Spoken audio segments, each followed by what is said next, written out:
décentralisation, définie comme transfert des compétences aux collectivités locales, est effective en 2019 au Togo avec les élections communales. Le pays compte 117 communes qui fonctionnent chacune avec son budget. L'élaboration de ce budget communal passe par le débat d'orientation budgétaire DOB. Une étape importante qui rassemble en session les élus locaux et les leaders communautaires. D'abord, on va sur le terrain, on fait des focus dans les quartiers, ils expriment leurs besoins, on échange un peu, nous revenons dans les commissions, nous travaillons, l'administration nous accompagne, et on fait un débat d'orientation budgétaire, et on s'entend, et après, le budget est voté. Habituellement, nos budgets, pour qu'ils soient votés, c'est pratiquement l'unanimité que nous votons nos budgets ici, dans le Golfe 2, parce qu'il y a au moins un travail de cohésion autour du conseil communal, qui fait que nous tous, nous savons que nous sommes au service de nos communautés, c'est pour le développement. La mission pour le conseil municipal est d'œuvrer pour le développement socio-économique. Et en votant le budget communal, il prend en compte les secteurs prioritaires. Comme tout budget, il y a des dépenses incompressibles. Par exemple, le fonctionnement, les salaires, c'est incompressible. La deuxième chose, les compétences propres, la salubrité. Balayer les rues, les feux tricolores et autres, c'est des compétences propres et ça aussi, on bouge. Maintenant, nous intervenons dans les écoles, nous assistons un peu les centres de santé, nous voyons un peu les démunis. Il y a l'assainissement, il y a eu des points critiques dans la commune qu'il faut essayer de régler. L'autorité suprême est intéressée par des résultats de notre part et nous nous battons pour avoir ces résultats. Le budget, c'est les recettes et les dépenses en équilibre. Il y a certaines dépenses qui sont des dépenses incompressibles. Il y a une obligation de 20% pour l'investissement. Et donc l'autorité a un droit de regard. On a une feuille de route et on s'oriente par rapport à cette feuille de route pour faire le budget.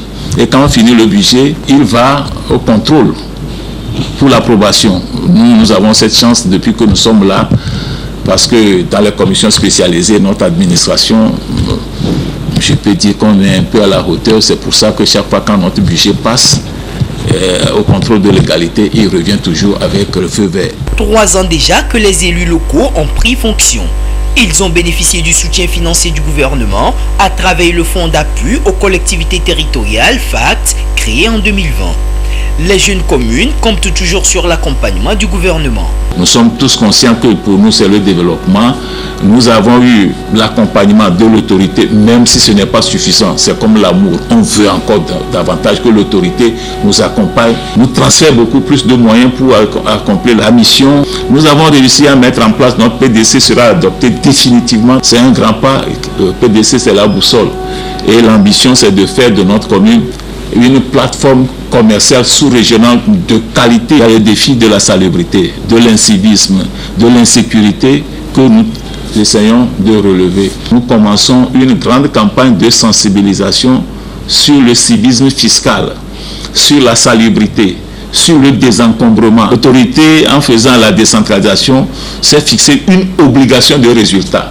Et donc, nous devons être dans cette logique, nous mobiliser, nous conseiller et les populations pour que la décentralisation, qui est une grande opportunité pour notre pays, réussisse. Les populations sont aussi invitées à apporter leur contribution en payant les taxes communales pour permettre aux communes d'avoir les moyens nécessaires pour leur fonctionnement.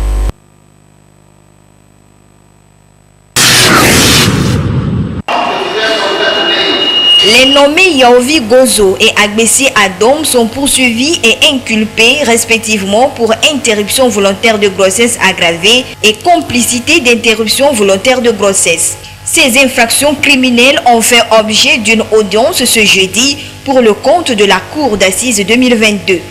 Les faits se sont déroulés à Kpalimé dans la préfecture de Kloto. Ils se présentent comme suit. Après,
Les accusés ont reconnu les faits qui leur sont reprochés et ont plaidé coupables.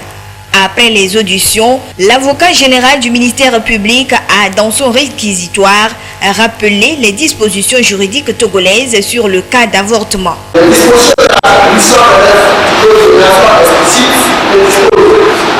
sont interdites et malgré de l'interruption volontaire pour le procès et de la substance instrument sauf les cachements. Lorsque la poursuite de la grossesse est à réaliser la vie et la santé de la femme enceinte. 2. À la loi de la femme, lorsque la grossesse est la conséquence d'un viol ou d'une relation incestueuse. Par exemple, lorsqu'il existe au moment du diagnostic une forte probabilité que la femme soit atteinte d'une affection d'une particulière gravité. L'article 841 en ce qui concerne la répression dispose qu'en cas de mort de la victime, la peine est portée de 7 à 10 ans de répression criminelle. Sont considérés comme complices de l'infraction ceux qui sciemment ont aidé ou assisté en connaissance de cause, directement ou indirectement, les auteurs ou auteurs de l'infraction à l'effet que vous m'avez assisté ou consommé. L'avocat de la défense au commis d'office, tout en reconnaissant la faute grave de ses clients qui a coûté la vie à une jeune fille de 22 ans, a demandé la clémence de la Cour et plaidé pour l'application des circonstances atténuantes. Personne d'entre eux, grand magistrat comme ils l'ont fait, en réalité n'avait aucune intention de donner la mort. Mais ils pensaient donner un coup de main.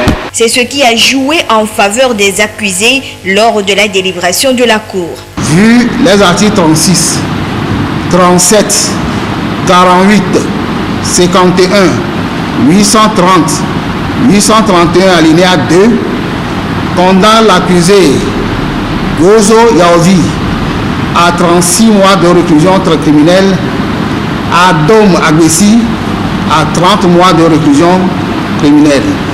Les condamne solidairement à payer à Dan Wasso Abra la somme de 400 000 francs.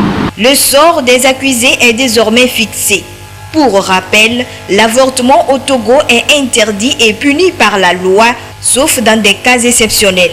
Les avortements clandestins aussi sont vivement déconseillés vu les conséquences graves qu'ils entraînent. Une personne sur 8 dans le monde souffre de troubles mentaux selon une étude réalisée par l'Organisation mondiale de la santé, OMS. Les troubles mentaux engendrent très souvent une altération majeure de la pensée, de la régulation, des émotions ou du comportement. Ils touchent toutes les tranches d'âge et catégories socio-professionnelles des populations. Les troubles mentaux peuvent cependant se manifester sous différentes formes avec des origines diverses. Les causes de la maladie mentale sont diverses. Il peut y avoir des causes biologiques que nous pouvons appeler comme hérédité, c'est-à-dire que si quelqu'un dans la famille avait fait ça, dans l'interrogatoire, on cherche pour et maintenant là, on sait que là, il y a cette probabilité que la personne fasse ça. Et ceci, c'est suite aux difficultés que la personne rencontre dans la vie. Il y a aussi les causes sociales. On peut mettre là aussi le chômage ou bien d'autres choses dans la société qui les problèmes de la société, les guerres, les catastrophes naturelles. On peut dire aussi consommation abusive des substances, les drogues, l'alcool, toutes ces substances psychoactives peuvent provoquer aussi une maladie mentale. Aussi, on peut ajouter aussi les maladies chroniques. Comment la personne vit avec sa maladie. Cela aussi provoque la maladie mentale. Ces manifestations, lorsqu'elles ne sont pas détectées à temps et prises en charge rapidement, peuvent avoir de lourdes conséquences tant sur le sujet malade que sur son entourage. Cependant, la prise en charge et le suivi du malade diagnostiqué peuvent jouer un rôle déterminant pour le rétablissement ou la stabilisation de l'état de ce dernier. Si la personne n'est pas suivie, ça veut dire quoi? Ça veut dire que réellement, il peut y avoir beaucoup de choses en jeu, comme la déréalisation il ne peut plus travailler, il va s'enfermer dans la chambre, et aussi ça provoque aussi au niveau financièrement, ça baisse puisqu'il ne peut pas supporter sa famille, il n'a pas les moyens à ce moment. Et il y a beaucoup de choses qui entrent dans la complication de la maladie. Nous pouvons parler par exemple, voir ceux qui finalement se retrouvent dans la rue. Ça veut dire que là, le suivi n'est pas là. Maintenant, s'il s'agit d'une maladie mentale comme maladie d'humeur, comme la dépression, si la personne ne suit pas un traitement, ça y a un risque de suicide à ce moment. Mais en plus aussi d'autres maladies aussi qui peuvent provoquer le suicide, comme la schizophrénie, quand la personne en passe aussi à la personne qui se suicide. Durant mes consultations face au patient, l'approche, il faut dialoguer avec lui, ne pas essayer de le rejeter ou bien de le discriminer, mais accepter-le dans sa situation. Bien que chaque individu, où qu'il soit dans le monde, soit exposé aux troubles mentaux, certaines aptitudes de vie peuvent nous en préserver. L'entourage proche, la famille, je leur demande beaucoup de courage et aussi de comprendre la personne, d'essayer de l'aider à plus qu'il puisse s'insérer dans la famille d'abord.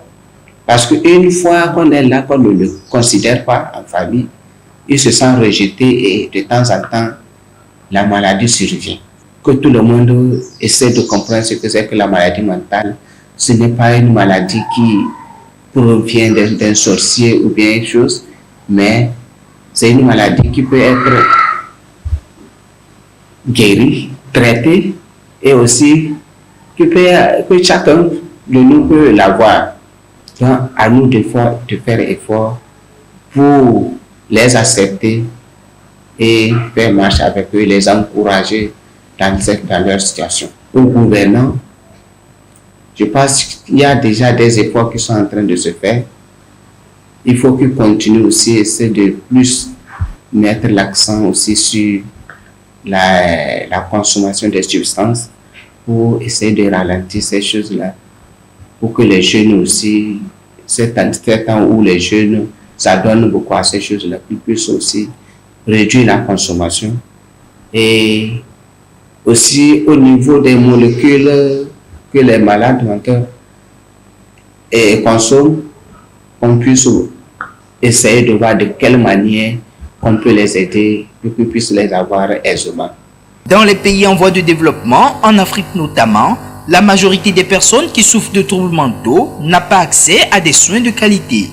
Une situation déplorable qui expose davantage les malades.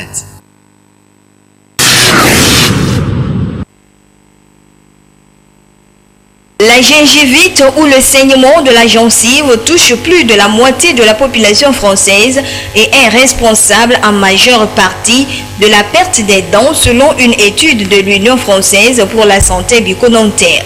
Cette maladie constitue une des principales causes de consultation chez les dentistes.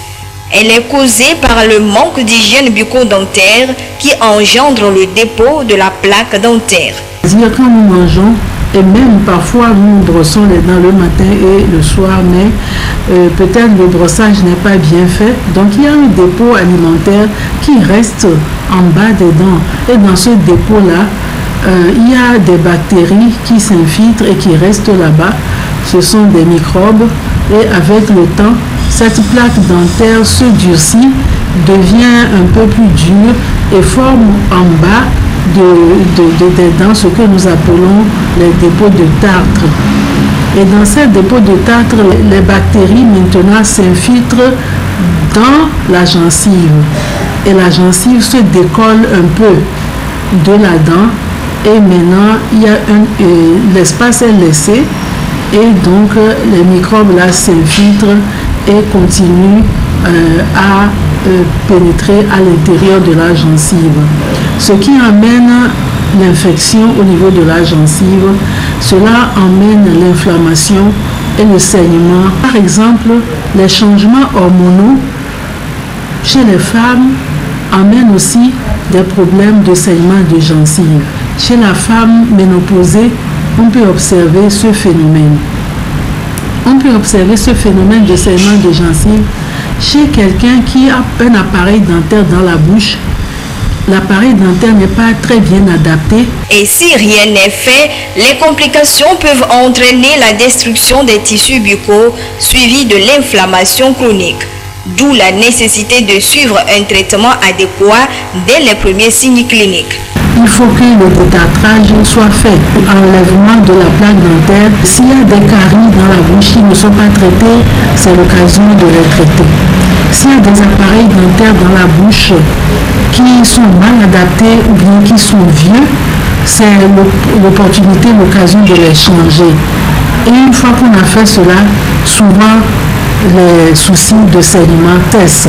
Quand la gingivite survient, nous assistons à ce qu'on appelle une parodontite qui va évoluer si toujours rien n'est fait jusqu'à arriver à une parodontose. Dans ces cas-là, ce sont des personnes qui ont beaucoup de problèmes d'haleine. Les dentistes, en fait, notre métier consiste à pouvoir soigner et traiter les dents. Prévenir la gingivite et les autres maladies bucco-dentaires et avoir des dents saines, c'est adopter une bonne hygiène dentaire. La base de notre profession, c'est l'hygiène bucco-dentaire, la propreté de la bouche, la propreté des dents. Le brossage, c'est 2 fois ou 3 fois par jour. Un bon brossage doit durer 3 minutes.